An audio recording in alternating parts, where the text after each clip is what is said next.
Around the world, people clock in to filthy jobs to make our lives cleaner, safer, or just to earn a living. Let's see what we got. In Minnesota, a team of heavy-duty cleaners tackles a house that's filthy beyond belief. It is alive. In India, street dentists pull teeth on the sidewalk. I wash my equipment in hot water. It's tap water. So what? In upstate New York, a scientist devotes his life to ridding the world of parasites. This is the fun part. Here's one simple rule. Anytime you have to stick your arm inside another animal, you probably will be seen as taboo. And in Guatemala City, men and women risk life and limb trawling a ravine of trash. A lot of people say they would never step foot in the ravine. They're all nasty jobs, but someone has to do them. Come on, boss! In Minneapolis, when a house needs to be cleaned, really cleaned, you call Mark Donor at Do All Services. Technical term for what we're doing is preservation and maintenance. It could be anything from taking debris out of a house, cleaning it top to bottom, or just rekeying a door. We got the call from the city to do an abatement at this house. My first impression of walking into this house is this is a great job for Dirty Dave. It's a big one. There's feces. You're going to have to get suited up and everything. Let's go look at it. Field Supervisor Dirty Dave Tariquez is their do-anything guy. Dave and his partner in filth, Pistol Pete Majurley, are sent on reconnaissance. The house isn't livable, and they need this house cleaned up. And cleaning this house will test the strongest stomach.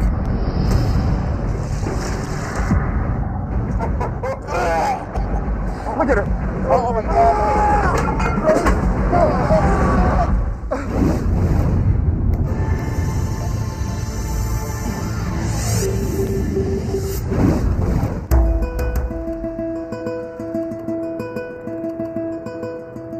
Minneapolis, Minnesota is a bustling commercial hub on the Mississippi. Caught in the grip of the economic recession, but not everyone is suffering.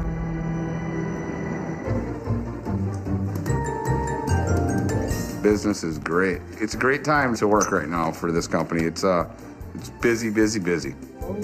Our bread and butter with our work is the foreclosure market and getting them ready for resale. With the way the economy is, we can get anywhere from 25 properties to 130 in a month. Each job has its challenges. They never know what to expect until they step inside. All right, let's see what we got. Okay. Well, Smelling the cat urine, the dog urine, the body odor, the feces, the rotten food. You don't get used to it either, by the way. I'd say the guy liked dogs, whoever it was. This house is one of the worst they've seen. As I see dirty houses a lot, I don't see the amount of dog hair, animal hair that I've seen at this house. Hey, What surprises me most, more so than the filth, is the waste. 36, 37, that's my arm length. People leave behind entire dresser sets. They leave behind cupboards, pantries, refrigerators completely full of perfectly good food. stove's gonna go. This is a house that's had years of neglect. Fridge is gonna go. It's a house that's had years of accumulation of dust and hair and grease and smoke and filth. Oh yeah, Pete, that looks good. How does that smell? That looks real good. Let's take a look. Well. Oh. This is pretty bad. It's hard to believe that anyone could live like this. You can see somebody who, in spite of living in one of the richest countries and one of the richest times in history, was still living in squalor. The former owner may have had squalor syndrome. Symptoms include self-neglect, apathy, and compulsive hoarding of trash. The condition can be caused by mental health disorders such as schizophrenia or depression.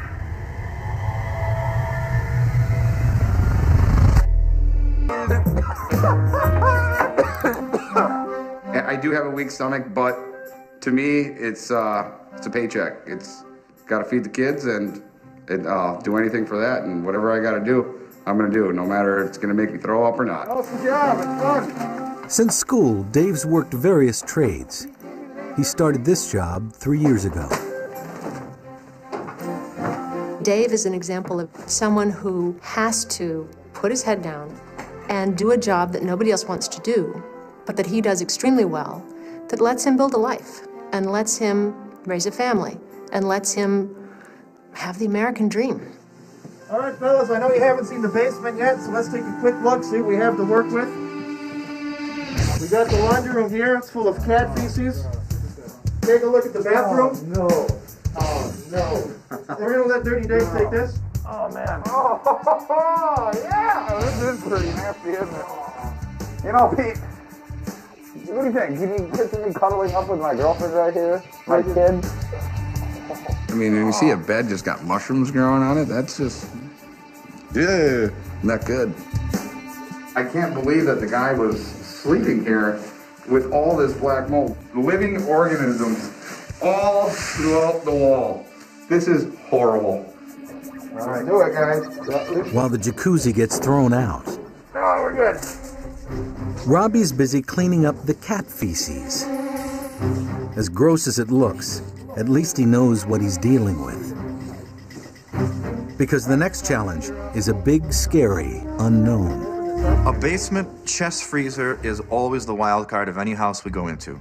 It's never good. In any trash out, a mysterious freezer strikes fear in the heart of the most hardened cleaner.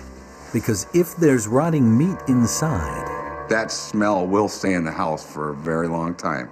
And then we're going to be suffering throughout the whole day of this stench of this freezer. All right, fellas, it's time for the moment of truth. Let's take a look inside this freezer and see what we got. Ready? Yes! Nothing. Does it smell bad? Oh, yeah. Oh. This is difficult work. This is backbreaking work. And also, psychologically, it's difficult work because we are kind of at the focal point of a crossroads in American history, and we just happen to be part of a growth industry that is able to take advantage of the foreclosure situation and the economic crisis that we have right now. That's our luck. I mean, we're earning a living off the bad luck of a lot of other people. You come into a house and there's lots of toys, that's when it really sucks. Most of us here got kids. I don't want to ever tell my kids, pack up your stuff, we got to leave. It makes us all work that much harder so it doesn't happen to us. in a job like this, a sense of humor is as important as a protective suit. We get dirty, and then we get to talk about it afterwards and laugh and tell jokes and stories about how dirty and gross we were. That's part of the fun. It brings out the boyish aspect in all of us. I'm ready. All right, let's do this. Ready? Time to face the ultimate evil. How's it look? Oh my God. Oh, you got your arm all over that. Oh God. This is the nastiest toilet I have ever seen. I can't wait to do this toilet because I can't wait to see how Dirty Dave is going to react. I am disgusted by it on a personal, I think, intrinsic, biological, I know this is bad for me level, but I really can't wait to see how Dave is going to take this. I'm going to have to get in there and get my face inches away from that toilet bowl. Come on, man, let's get this thing, let's get that thing up. When Dave's unscrewing that toilet, I'm kind of giving him the pep talk that I might if he was trying to bench press 300 pounds. Come on, buddy, you got to get this up. You got to move this. Come on, man, you got to go. Dave's gag reflex is out of control. That's a profound physical reaction that he has to master to go in and do that work, which makes him a little heroic. Oh my God, I'm sticking my hands into a The biggest fear with me in the toilet is once I disconnect it and I pick it up, it's all gonna come out the bottom on me. Oh my God, Pete.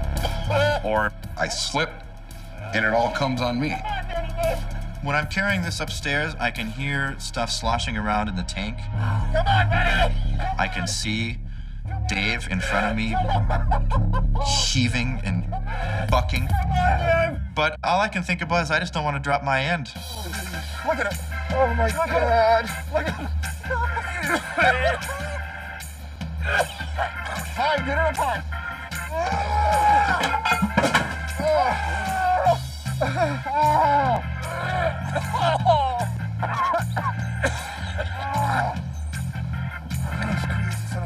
I think that what makes this job taboo is the fact that we're willing and almost happy to stick our arms up to the elbow in somebody else's poop and joke about it. Please get it up so the poop doesn't fall out. The fact that we're swimming in feces, possible biohazards, rotten garbage, I mean, stuff that society since time immemorial has tried to separate and remove from their lives as far as it could. We voluntarily dive in headfirst to that stuff. Come on, boss! That's so bad. I cannot believe I just did that. My kids would be proud. Oh, yeah. You did it for the kids, man. We adapted and we overcame. That's what we're all about, and we got the job done. So, job well done, everybody. Job well done to you, Dirty Dave. Now, they just have to go back in and clean the house. We put a lot of love into these houses. You gotta love them to make them nice and clean. We all live in a backyard where there's foreclosed homes, and we are trying to build our community back up.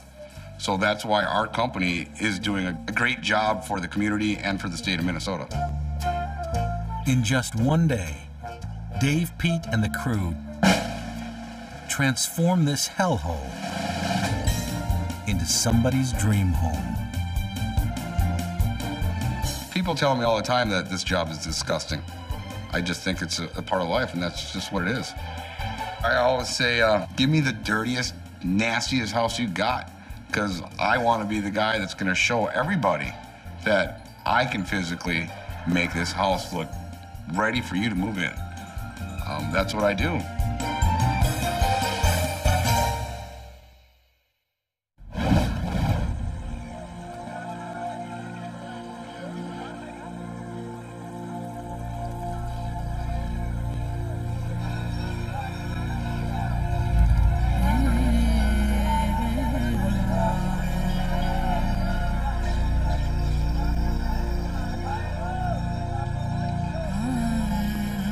Varanasi, India's holy city. Devotees purify themselves at the river Ganges, while a lone man sits quietly at his own morning ritual. Cleaning his teeth with the traditional datun stick is dentist Ramji Sao.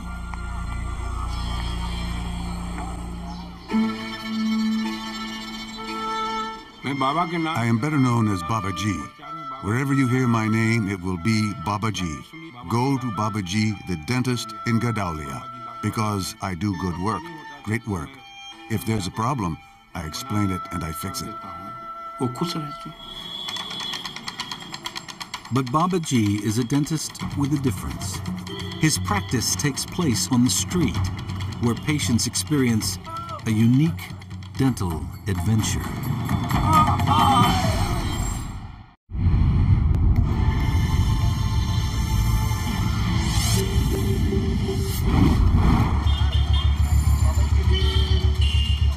With India's population at almost 1.2 billion, there's a lot of teeth to take care of. In the US, there's one dentist per 1,600 people, but in India, there's fewer than one per 10,000, which is where street dentists like Baba Ji come in. His clinic is set up on the sidewalk.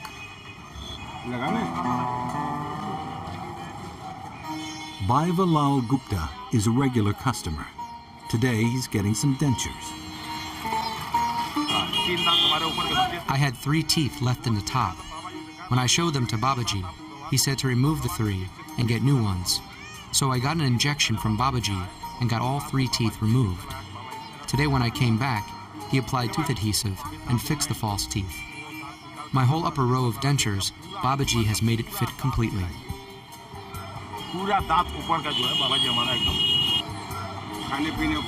It will be a bit hard to eat and drink straight away, but after a while, it'll be fine. Drink lukewarm water and gargle with it. At 75, Babaji's been practicing for more than 50 years with no formal qualifications. I enjoy the profession of doctor. I'm a doctor for poor people. Technically, street dentists aren't doctors. There's no university degree in street dentistry, as you can imagine. Nor do they work in the Dark Ages. They are clearly a profession. They're using not folk remedies, but they're using biomedical materials. Whether or not they're using them properly or under hygienic conditions is a much different question. At Babaji's practice, sterilization is a hasty affair. I wash my equipment in hot water. It's tap water, so what? I put disinfectant in it and wash my hands with it.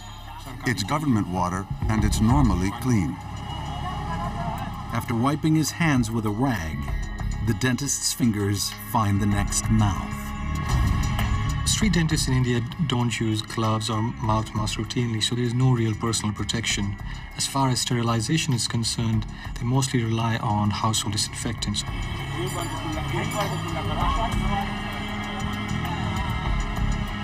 I doubt if this practice is very effective at all in terms of infection control.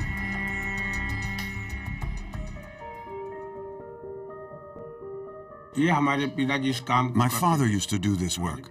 I learned it all under my father. I only went to school until year 2, but I'm an expert doctor.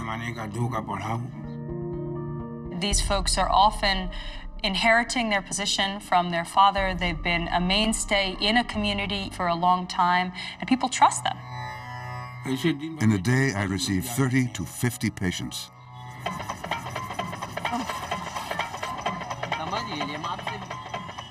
With the help of his son, Ganesh, and full-time assistant Manoj, they see more than 100 patients before sundown. A sight unthinkable to many Westerners. We in the West like to think about doctors' offices as inner sanctums or very private, confidential spaces. This isn't obviously the case when you're having your teeth extracted on a busy street in India. There is no divide, really, between public and private. Not everyone in India goes to street dentists. Across the road from Babaji, there's a practice that caters to the more affluent. Westerners would find these surroundings familiar. But most of Babaji's patients can't afford a modern clinic. Babaji will charge me a mere 20 rupees for an injection and extracting a tooth. It's 200 rupees at the doctor's. So if it's the same work for less money, then why should I go to the doctor?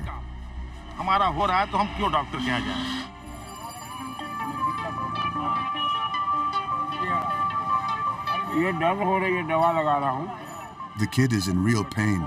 There's a cavity in her tooth. It has become rotten. I will repair it, and it'll be fine. The patients come to them when they're in a lot of pain, or they can no longer eat because they've lost so many teeth. Every day, Babaji's team performs 10 or more extractions. When someone's tooth is hurting, then there'll be a wound. You find out where when you hit it like this. If the root of the tooth has become very loose, then I extract it without using any injections or medicine. And it does not create any problem for the patient. Otherwise, if the root is strongly attached, then I have to give an injection. And only after anesthesia will I extract the tooth. There's a drugstore opposite our stall, and the medicine comes from there. I don't allow pain. There should be no pain during extraction. It comes out perfectly.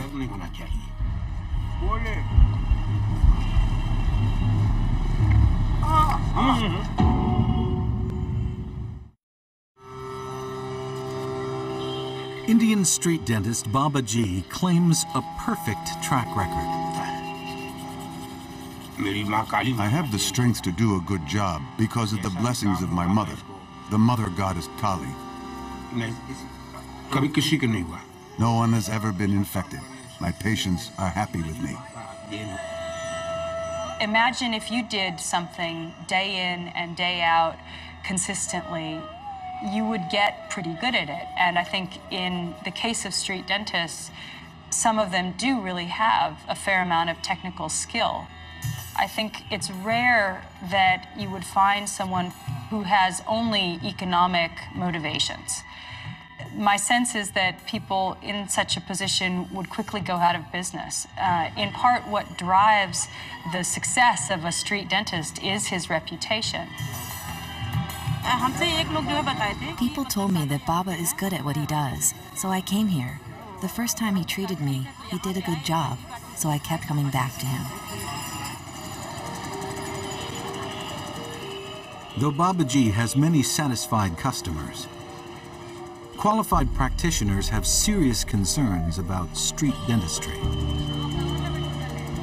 I believe the practice should be phased out, but there must be a good substitute. There must be a public health system that is a viable alternative to the poorest of India. Until that happens, street dentistry is a reality of life there. I do it for their welfare. My intention is that with my hands, I want to help as many poor people as I can. It makes me feel good, and it gives me great satisfaction.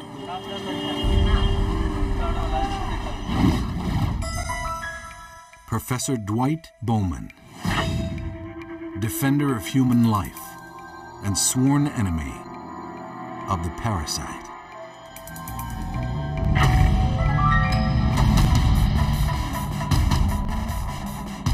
While these agents of disease still roam free, he will not rest. It's hard to believe that I spent a good portion of my life doing this. For Dwight, keeping America safe is a very dirty business.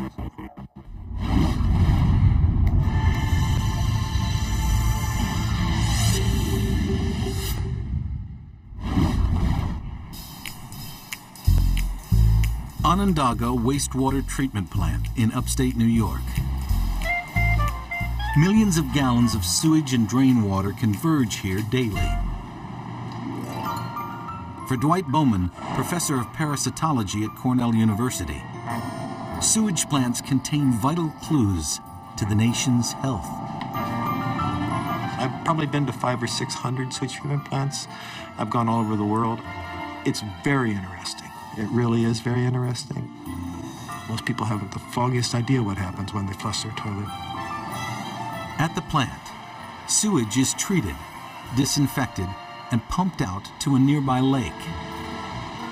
This dried waste remains.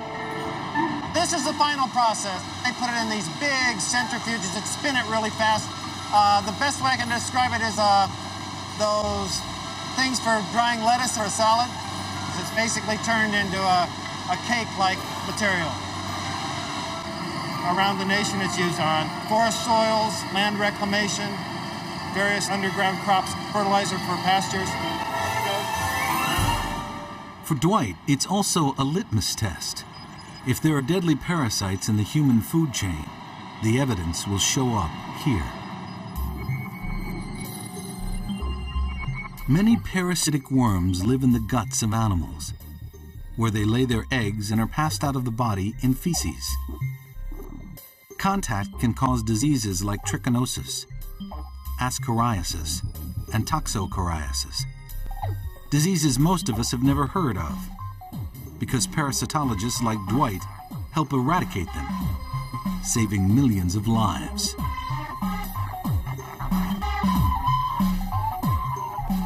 We think it's a very important role, and we work hard at it. I really think what we do ultimately is going to make a difference in the lives of people, everyday people.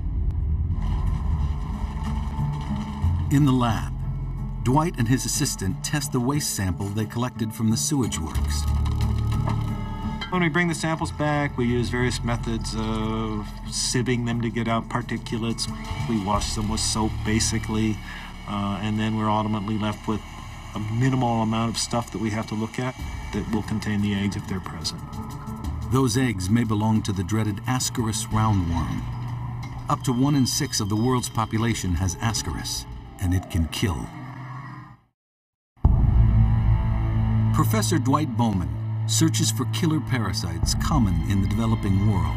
In all fairness to these people, I do want to point out that it was only 100 years ago these worms were very, very common in the United States of America. The secret is the fact that we use flush toilets, and then that moves it away, and so then somebody treats it in a plant, and it doesn't come back to bother you again. In much of the world, that is not the case.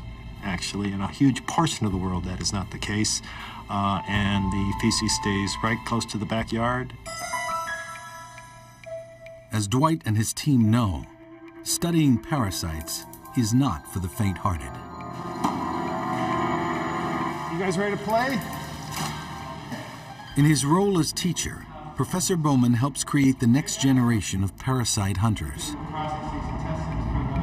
In the necropsy room, he and his students work into the night, searching for worm eggs in pig intestines. We will first be dividing them into the small intestine and the large intestine. And then you'll sit here and you will squeeze it through your hands and get the entire contents into this container, okay? This is the fun part, because this is when you get to splatter people with pig feces. Well, don't get me, huh? I'm not supposed to get squirted. I'm the boss. Fortunately, I don't have a great sense of smell, so I smell everything we do. It's not like I don't smell it, but I just deal with it. If somebody came up with a better way, I'd buy it, okay? Right? We all would, if we had an easy way to do this, and we just haven't found it yet. This is the way we have. It's a given that any human has the capacity to feel and experience disgust.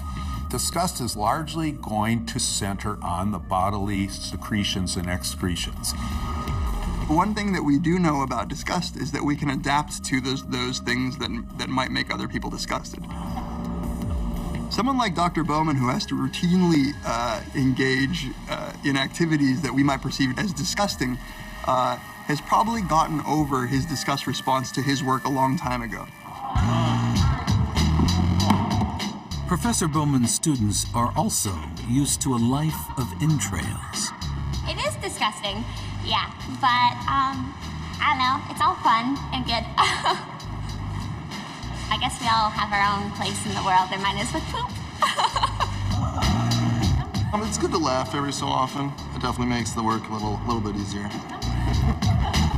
There's nothing in my lab that I would ask anyone to do that I haven't done myself. They know they're going to see this stuff, or worse, when they're out there dealing with people or animals, and so it is important to them. How's that, guys? Wasn't that fun?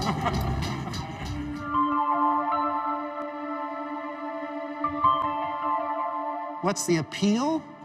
I like the worms. I find their biology fascinating. The diseases are unbelievably important. They're critical in veterinary medicine. They are critical in human medicine. As a university professor, Dwight has the respect of his peers.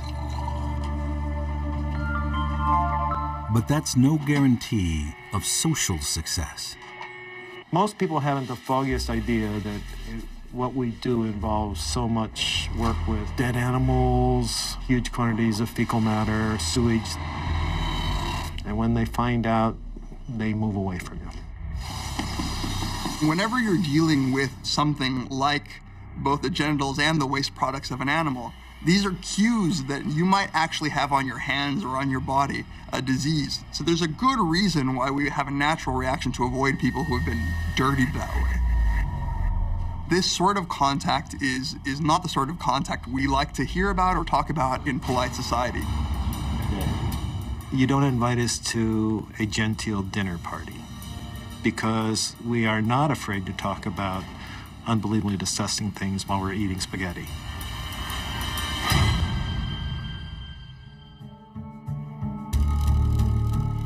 Meanwhile, the results from the sewage treatment samples are in.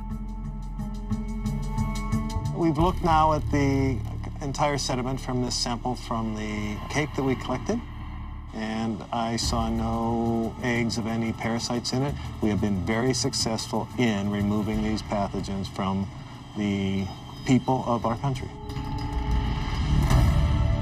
I know part of what I do is taboo for many people. They just can't believe you do this.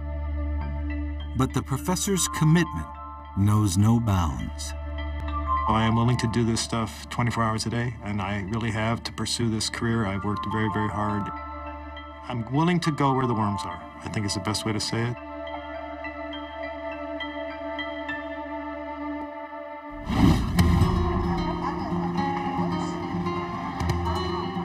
Guatemala City is the capital of the Guatemalan Republic, home to 1.2 million people, and Central America's largest, most toxic landfill.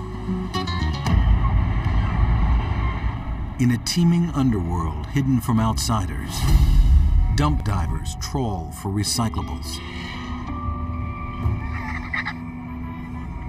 But 1,600 feet below the dump, in this river, fed by avalanches of garbage, others mine the stream bed bare-handed. In a living hell of black water.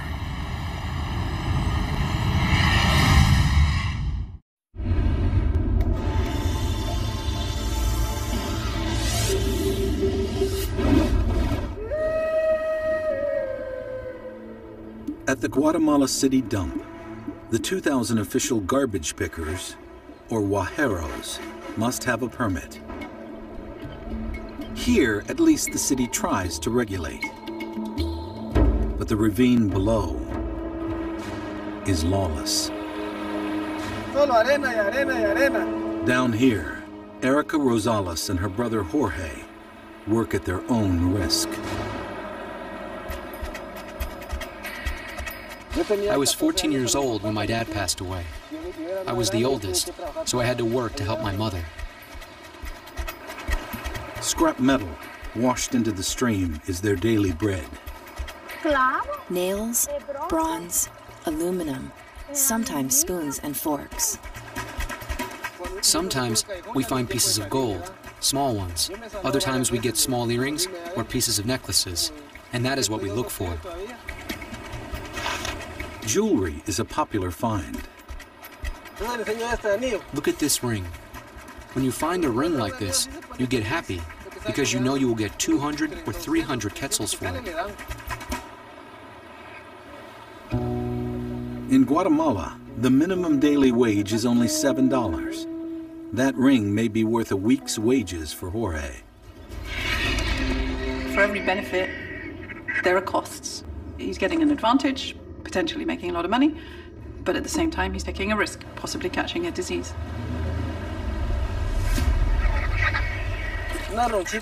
Everything comes mixed up. This is why the water is black. It's everything that the entire city dumps.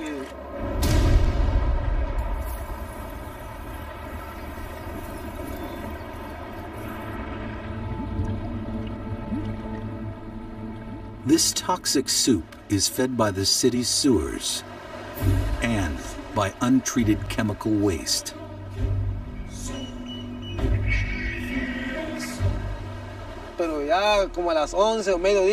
Around 11 a.m. or noon, they begin to throw chemicals. Your eyes sting. That is why sometimes you can see the vapor, the smoke.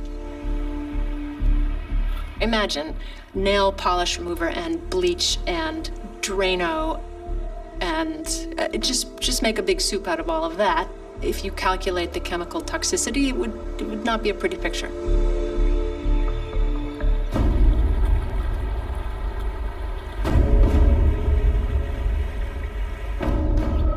Amilcar de Leon works for Safe Passage, an organization that helps get trash miners and their children out of the ravine. We have seen cases of people who've managed to get away from the garbage, either as a result of their own efforts or of assistance by some of the institutions like Safe Passage, so that they have better opportunities to look for a job, sustain their families, and escape the situation of poverty. He's all too familiar with their plight. The only protection they have is a cap to shield them from the sunshine and nothing else.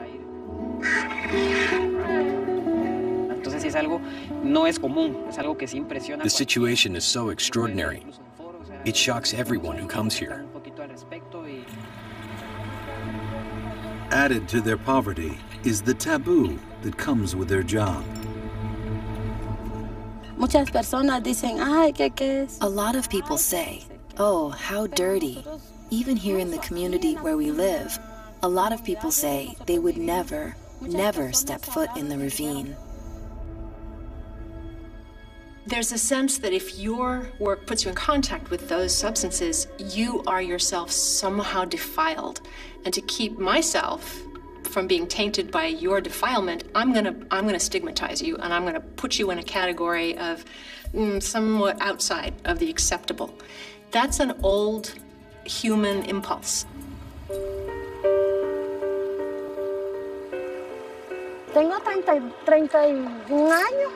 I'm 31 years old, and I've been doing this for 12 years. I have 3 children. I try to get them a head start somehow, give them an education. I can't give them riches, but I try to give them the basics. There are other jobs in Guatemala City, so why do they choose to work here?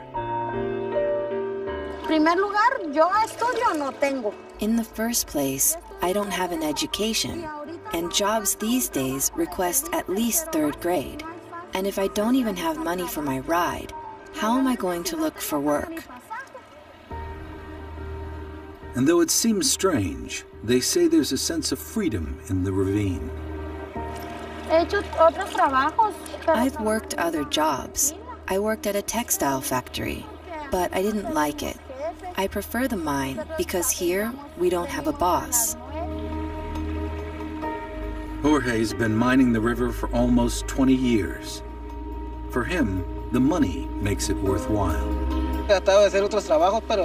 I've tried to work other jobs, but I don't earn the same I earn here.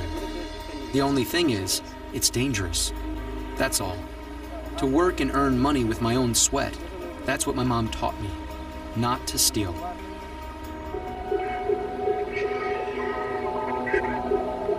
Despite being poor, they are proud people.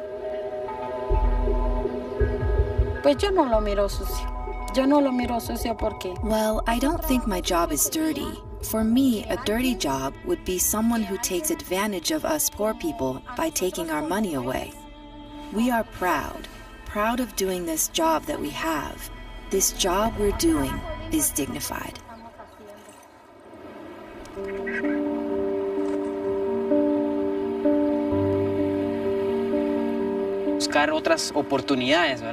There's no time for them to feel sorry for themselves. These people continue working because they don't have another option. But they know that what counts for them is to work for their families, to give them love. I want my children to have a better future than mine. This is my wish.